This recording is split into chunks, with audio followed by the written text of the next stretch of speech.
2021년 2월 20일 토요일 새벽 예배 주님 앞에 올려드리시겠습니다. 기도드리시겠습니다. 할렐루야. 감사와 찬양과 영광과 존귀와 높임을 받으시기에 합당하신 우리 아버지 하나님, 은혜와 사랑에 감사를 드립니다. 어제 금요일 아침 일찍 교회를 출발하여 서울에 다녀서 밤에 12시 5분 전에 무사하게 교회로 돌아오게 하신 주님을 찬양하며 감사를 올려드립니다. 발펜돌이 장거리 외출을 떠남으로 인하여서 우리 교회가 수정산 산상기도회를 처음으로 불참을 하게 되었습니다. 주님, 함께하지 못한 수정산 기도팀들에게 주님의 크신 위로가 있었을 것을 믿습니다. 이제 밤이 맞도록 아침 예배를 말씀을 준비케 하셨고, 이제 그 말씀으로 오늘 영상을 촬영하면서 우리 가족들이 어느 곳에 있든지 예배에 동참할 수 있도록 같은 말씀을 먹고 마시며 같은 생각을 하고 같은 방향을 바라보며 같이 행동할 수 있도록, 같이 나아갈 수 있도록 모아주신 주님의 은혜를 감사하며, 이 말씀이 우리를 성령의 삼겹줄로 꼭꼭 동여 매는 역사가 일어나게 하시고, 그리하여서 말씀 위에 똑바로 선 선들교회가 되게 하시며, 말씀으로 열매 맺어가며 말씀으로 이웃을 사랑하며 생명을 살리며 하나님의 나라를 확장해 나가는 선들교회 공동체가 다 되도록 은혜를 베풀어 주시옵소서. 예배의 시종, 하루 일과의 시종을 주님 앞에 맡기오며 우리 구주 예수 그리스도 이름으로 기도드리옵나이다. 아멘. 다같이 신앙 고백 드리시겠습니다. 전능하사 천지를 만드신 하나님 아버지를 내가 믿사오며 그 외아들 우리 주 예수 그리스도를 믿사오니, 이는 성령으로 잉태하사 동정녀 마리아에게 나시고 본디오 빌라도에게 고난을 받으사 십자가에 못 박혀 죽으시고 장사한 지 사흘 만에 죽은 자 가운데서 다시 살아나시며 하늘에 오르사 전능하신 하나님 우편에 앉아 계시다가 저리로서 산자와 죽은 자를 심판하러 오시리라. 성령을 믿사오며 거룩한 공예와 성도가 서로 교통하는 것과 죄를 사하여 주시는 것과 몸이 다시 사는 것과 영원히 사는 것을 믿사옵나이다. 아멘. 오늘의 찬송은 주여 나를 평화의 도구로 써주셔서, 미가엘 849번 찬양인데 우리가 듣기는 많이 들어도 부르기는 어려운 그런 찬양입니다만은 배우는 마음으로 또 가사의 내용을 생각하면서 찬송 올려드리시겠습니다.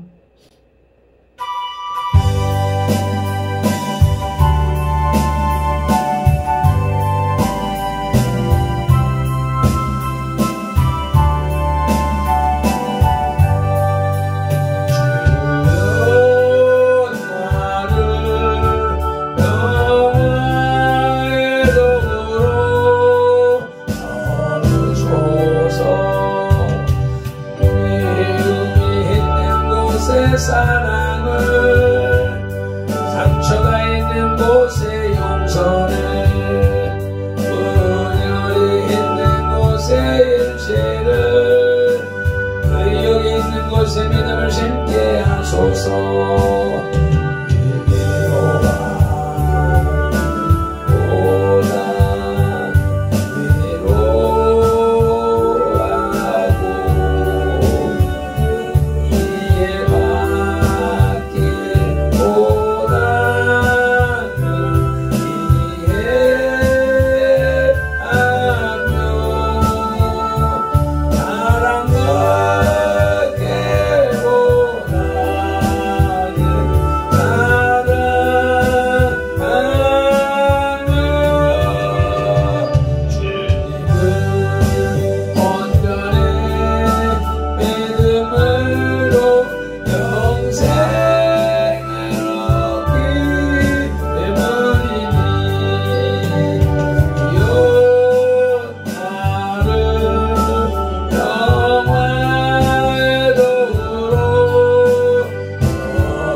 아멘, 아멘. 오늘 우리에게 주시는 하나님의 말씀은 사도행전 18장 12절로 17절 말씀입니다. 바울이 고린도에서 전도하다 세 번째 단락으로 219쪽에 있습니다. 함께 합독하시겠습니다. 갈리오가 아가야 총독되었을 때에 유대인이 일제히 일어나 바울을 대적하여 법정으로 데리고 가서 말하되 이 사람이 율법을 어기면서 하나님을 경외하라고 사람들을 권한다 하거늘 바울이 입을 열고자 할 때에 갈리오가 유대인들에게 이르되 너희 유대인들아 만일 이것이 무슨 부정한 일이나 불량한 행동이 있었으면 내가 너희 말을 들어주는 것이 옳거니와 만일 문제가 언어와 명칭과 너희 법에 관한 것이면 너희가 스스로 처리하라.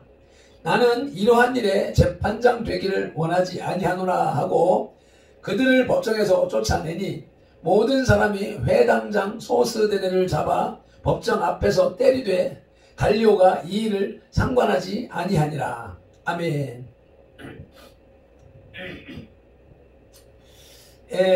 이 말씀의 배경이 때가 갈리오가 아가야 총독되었을 때라고 밝히고 있습니다. 갈리오는 네로 황제의 스승인 세네카의 형으로 원래 이름은 마르쿠스 안데우스 노바투스이나 웅명가인 유니우스 안데우스 갈리오 가문에 입양되어 그 후 루시우스 유니우스 안데우스 갈리오로 불리게 되었습니다. 그는 스토아 철학에 조예가 깊었고 인품이 온화하며 모든 사람에게 존경을 받았으나 51년, 52년 사이에 아가야 총독을 마지막으로 질병 치유를 위해 공직에서 사퇴하였다고 합니다. 네로 황제의 대박해 때에 세네카와 더불어 죽임을 당했다고 합니다.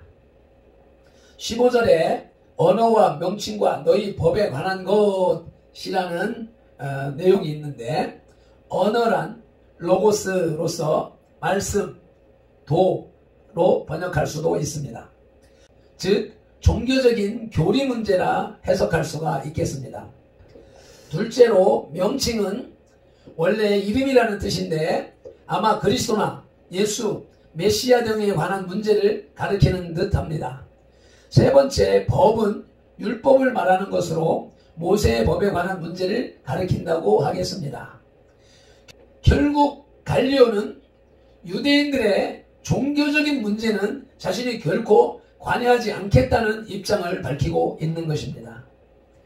17절에서 모든 사람이 회당장 소스데네를 잡았다고 하는데 바울의 고소 문제가 기각되자 이에 화가 난 유대인들이 고소자의 책임자인 회당장을 때렸는지 아니면 로마 관리들이 고소권도 되지 않는 사안을 고소한 회당장을 때렸는지는 불확실하지만 많은 학자들이 화가 난 유대인들이 고소자의 책임자 회당장을 때렸다라고 생각을 합니다.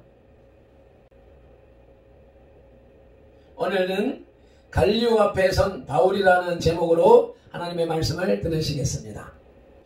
바울의 2차 선교 여행이 계속되고 있습니다. 하나님의 은혜의 복음을 증거하기 위해 쉬지 않고 전도 여행을 하는 바울의 열정은 참으로 뜨거운 것이었습니다. 이때 유대인들은 바울을 모함하여 고발합니다. 이를 통해서 성도는 하나님의 사역을 신실하게 감당하다가 고난의 십자가를 질 수 있다는 사실을 기억해야 하겠습니다. 갈리오 앞에 선 바울이 갈리오 앞에 서게 된 것은 유대인들이 바울을 고발하였기 때문입니다. 이 유대인들이 바울을 고소한 것은 유대인들의 잔인함을 드러내고 있습니다. 12절을 다시 한번 읽으십니다. 갈리오가 아가야 총독되었을 때에 유대인이 일제히 일어나 바울을 대적하여 법정으로 데리고 가서 아멘. 유대인들이 일제히 일어나 바울을 대적했다고 합니다. 하나 둘이 아닌 일제히 모두가. 바울을 고소한 주모자들은 유대인들이었습니다. 어제까지만 해도, 어제 말씀까지만 해도, 바로 앞구절까지만 해도 유대인들이 관심을 갖지 않은 듯 하였으나 이 대목에 와서 또 일제히 달라들어 바울을 고소하는 것입니다. 이 문제에 있어서만큼은 유대인들의 의견이 분열되지 않았던 것 같습니다. 그들은 만장일치로 분노와 폭력으로 바울을 대했습니다. 본문을 통하여 사악한 세상의 단면을 볼 수가 있습니다. 예수님께서 천국 복음을 전하실 때에도 유대인들은 한마음이 되어 그리스도를 죽이라고 외쳤습니다. 마태복음 27장 22절 23절입니다. 빌라도가 이르되 그러면 그리스도 하는 예수를 내가 어떻게 하랴? 그들이 다 이르되 십자가에 못 박혀야 하겠나이다. 빌라도가 이르되 어찌 미냐? 무슨 악한 일을 하였느냐? 그들이 더욱 소리 질러 이르되 십자가에 못 박혀야 하겠나이다 하는지라. 이것이 유대인들의 악독한 모습이었습니다. 그러나 세상이 끊임없이 성도에게 핍박을 가한다 할지라도 성도는 똑같이 대응하거나 대적해서는 안 됩니다. 성도들은 이유 없는 핍박과 고난을 당한다 할지라도 끝까지 참는 인내의 모습을 지녀야 합니다. 마태복음 5장 38절로 40절입니다. 또 눈은 눈으로 이는 이로 갚으라 하였다는 것을 너희가 들었으나 나는 너희에게 이르노니 악한 자를 대적하지 말라. 누구든지 내 오른편 뺨을 치거든 왼편도 돌려내며 또 너를 고발하여 속옷을 가지고자 하는 자에게 겉옷까지도 가지게 하며. 이것이 예수님께서 우리 그리스도인들에게 가르치신 사랑의 말씀입니다. 유대인들은 예수님과 예수님의 제자들인 바울과 또 현대의 제자인 우리들을 잔인하게 모함하고 핍박할지라도 우리는 같은 방식으로 대응하는 것이 아니라 뺨을 때리는 자에게 다른 편 뺨을 대고 오리를 가자 하는 자에게 심리를 따라가 주어야 되는 것이 그리스도의 사랑, 악과 싸우는 방법이라고 말씀하고 계십니다. 유대인들의 바울을 고소함은 두 번째로는 거짓 고소였습니다. 사기 탄핵이었습니다. 13절에 말하되 이 사람이 율법을 어기면서 하나님을 경외하라고 사람들을 권한다 하거늘, 유대인들은 바울을 사람들에게 율법에 어긋나게 하나님을 공경하도록 권한다는 죄목으로 고소했습니다. 그러나 이러한 고소는 부당한 것이었습니다. 당시 고린도의 유대인들은 성전 봉사에 관한 율법을 준수할 수 없었기에 바울도 그들의 회당 예배에 대해서 전혀 반박하지 않았기 때문입니다. 이처럼 바울이 고린도의 성도들에게 그리스도와 성령 안에서 하나님을 공경하도록 가르쳤음에도 불구하고 유대인들은 마치 그가 율법에 어긋나게 하나님을 공경하도록 가르치는 것처럼 그를 몰아붙였던 것입니다. 바울이 집행한 예배 방법은 신령과 진정으로 드려지는 것으로서 유대인들의 의식적 방법과는 차이가 있었던 것이 사실이지만 그것은 구약의 방법과 모순된 것이 아니라 그 모형의 실제적 성취였던 것입니다. 그런데 예언과 성취 개념을 제대로 이해하지 못한 유대인들은 자기들의 입장에서 모든 것을 판단함으로 크나큰 오류를 범했던 것입니다. 뭘 이해한 자로서 이해한 자를 공격하고 핍박하는 자는 오늘날에도 얼마든지 있습니다. 그러나 오늘날 우리가 이해해야 할 것은 단 하나, 복음입니다. 그러므로 우리는 복음을 알고서 복음 안에서 모든 것을 판단해야 합니다. 그래야 우리는 본문의 유대인들과 같은 실수를 범하지 않을 것입니다. 이제 갈료의 재판을 살펴보시겠습니다. 갈료의 재판은 첫째로 종교 분리의 원칙을 표명하고 있습니다. 14절 말씀을 읽으시겠습니다. 바울이 입을 열고자 할 때에, 증언하고자 할 때에 갈리오가 유대인들에게 이르되 너희 유대인들아, 만일 이것이 무슨 부정한 일이나 불량한 행동이었으면 내가 너희 말을 들어주는 것이 옳거니와. 유대인들은 당시 아가야의 총독 갈리오에게 바울을 고소하였습니다. 갈리오는 AD 51년에 총독에 부임하였으며 성품은 온화하고 기지가 넘치며 사랑할 만한 성품의 소유자였다고 역사가들은 기록하고 있습니다. 그는 만일 무슨 부정한 일이나 불량한 행동이 있으면 내가 너희 말을 들어주는 것이 마땅하다고 말했습니다. 바울이 법적으로 문제를 일으켰다면 그 고소를 내가 접수하겠다라고 하는 말이지요. 그는 피해자의 권리를 옹호해주고 가해자에 대해서는 엄벌을 내리는 행정장관의 태도를 잘 견지했던 것입니다. 본문의 경우에도 갈리오는 자신의 사법권 밖에 있는 어떤 사건으로 자기에게 소송을 제기하는 것은 결코 용납하지 않겠다는 것입니다. 그리하여 15절에서 만일 문제가 언어와 명칭과 너희 법에 관한 것이면 너희가 스스로 처리하라. 나는 이러한 일에 재판장 되기를 원하지 아니하노라 라고 말했던 것입니다. 종교적인 문제라면 종교적으로 너희들끼리 알아서 해결해라. 나는 종교 문제에 끼어들지 않겠다라는 것이죠. 말하자면 갈리오는 종교 분리의 원칙을 표명하였던 것입니다. 정치가 종교를 지배해서도 안 될 것이며 역으로 교회가 정치를 지배해서도 안 될 것입니다. 이것은 가톨릭 중세 역사가 분명히 증명을 하고 있습니다. 갈리오의 재판은 두 번째로 재판을 기각했습니다. 16절입니다. 그들을 법정에서 쫓아내니. 아멘. 여기서 쫓아낸다는 말은 때려서 쫓아냈다는 말이 아니라 그의 정치적 권세와 권위를 가지고 고발자들과 바울을 나가게 했다는 것입니다. 갈리오의 이러한 행동은 매우 정당했으며 이해할 수 없는 문제에 대해 재판을 거부한 그의 태도는 칭찬받을 만한 것이었습니다. 그는 자신이 악의 도구로 사용되기를 단호히 거부하였던 것입니다. 우리는 어떠한 위치에 있든지 무슨 일을 하든지 악의 도구로 사용되어서는 안 될 것이며 모든 성도들은 평화의 도구, 사랑의 도구로 사용되어야 할 것입니다. 주여 나를 평화의 도구로 써주소서. 아멘. 갈리오의 재판의 세 번째로는 갈리오의 무관심입니다. 17절 말씀 보시겠습니다. 모든 사람이 회당장 소스데네를 잡아 법정 앞에서 때리되 갈리오가 이 일을 상관하지 아니하니라. 아멘. 재판이 기각되자 헬라인들이 소스데네를 때렸습니다.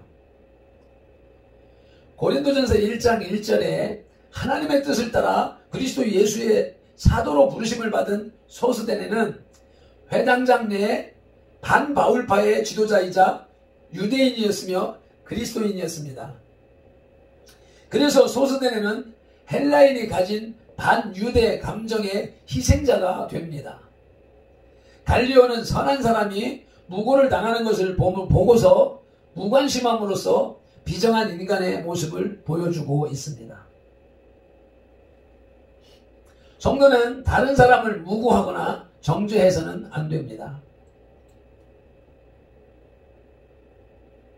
갈리오의 행동을 통해 도움을 필요로 하는 사람들에 대한 무관심이 얼마나 나쁜 것인가를 배우지 못한다면 복음은 우리에게 아무 의미도 없는 전설이나 이야기가 되고 맙니다.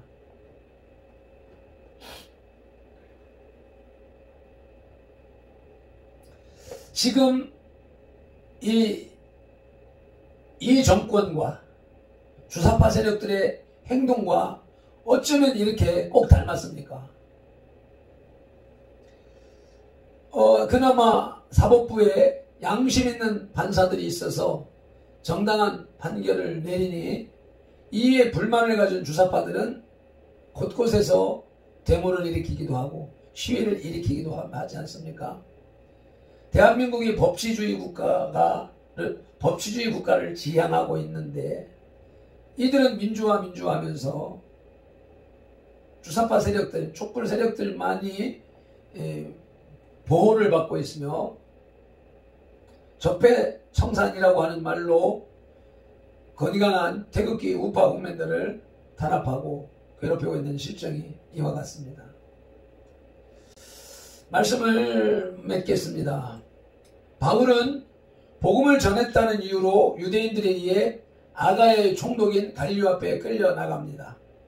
정광훈 목사님이 광화문 집회를 유도했다고 감옥에 갇혔던 것과 비슷하지요.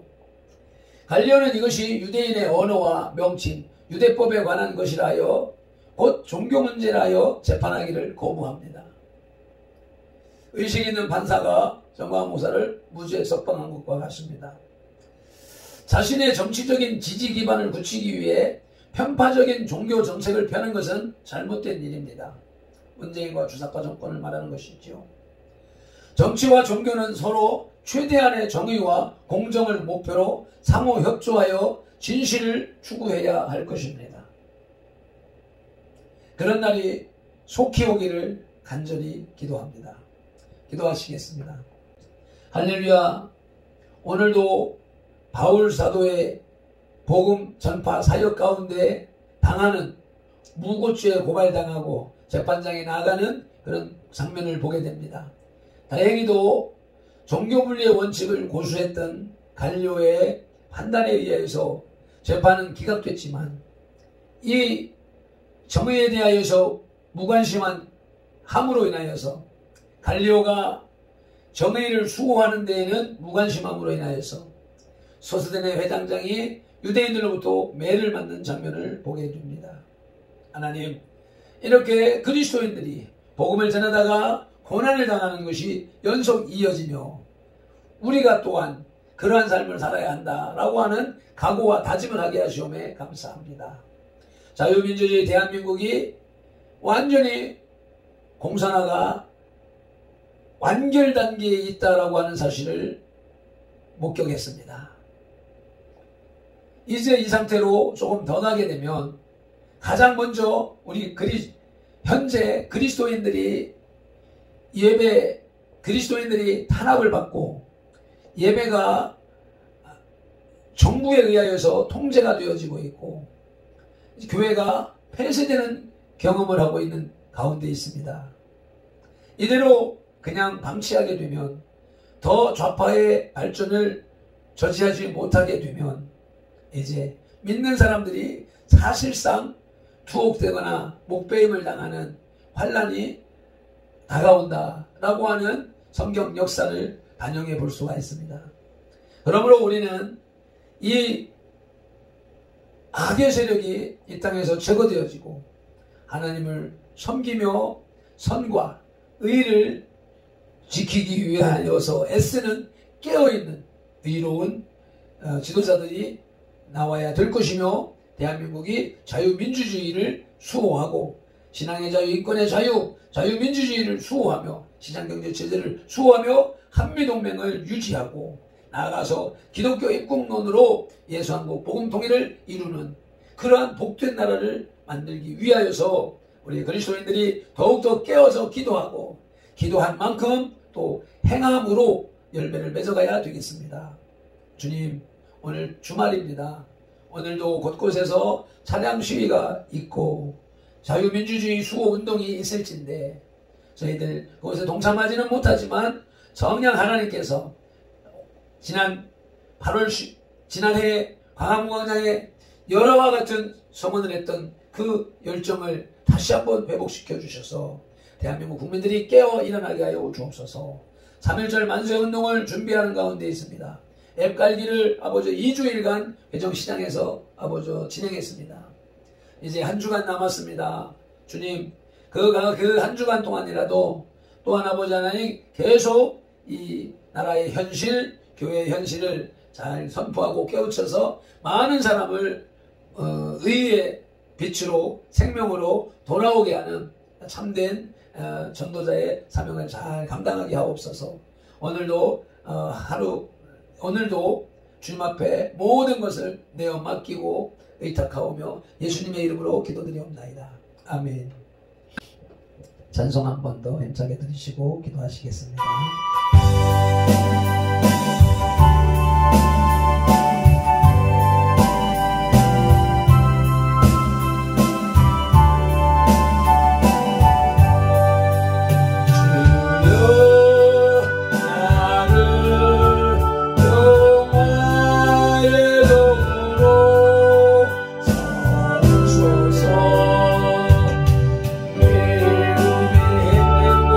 사랑을 상처가 있는 곳에 용서를 분열이 있는 곳에 일체를 우리 여기 있는 곳에 믿음을 심게 하소서.